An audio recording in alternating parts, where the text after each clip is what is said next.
Iraq के रेगिस्तान में बगदाद के करीब मिट्टी की दीवारों वाला एक पुराना मकान था जहां 100 साल का बूढ़ा साधु अकेला रहता था। उस रात भी गहरी नींद में था कि अचानक दरवाजे पर जोर की दस्तक हुई। साधु चौंका, सोचने लगा इस वीराने में इतनी रात को कौन आ सकता है। फिर दस्तक और तेज हुई। साधु उठा, दरवाजा खोला तो सामने दो जवान और हुस्न से भरी लड़कियां खड़ी थीं। साधु बस देखता ही रह गया, जैसे उनकी तरफ खींच गया हो।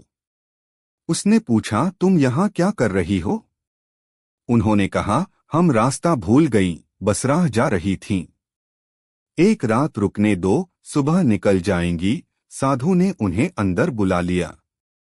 रात के पिछले पहर एक लड़की की नींद टूटी, देखा तो साधु उसके पास खड़ा था।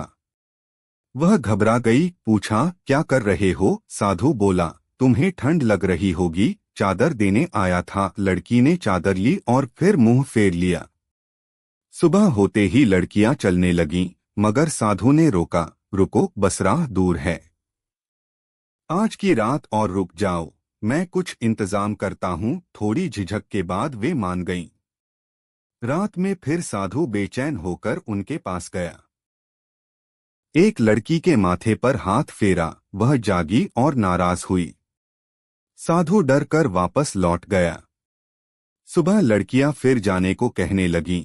साधु बोला, काफिला नहीं आया, आज भी रुक जाओ। वे हैरान तो हुई मगर फिर भी मान गईं। रात फिर आई, साधु फिर से उनके पास गया, लेकिन डर के मारे कुछ नहीं कर पाया। तीसरी सुबह लड़कियां गुस्से में थीं, बोली, अब और नहीं रुक सकते। साधु ने रास्ता रोका और कहा, जिसे तुम ढूंढ। सुबह हुई, उन्होंने देखा कि घर के कोने में एक नौजवान बैठा था। चेहरा जैसे ही घुमाया, दोनों चीख पड़ी, यह तो हमारा शौहर है। भागकर उससे लिपट गईं। आंसू बह निकले। नौजवान बोला, मैं ही वो साधु था। बरसों पहले एक जादूगरनी और उसके साथी साधु ने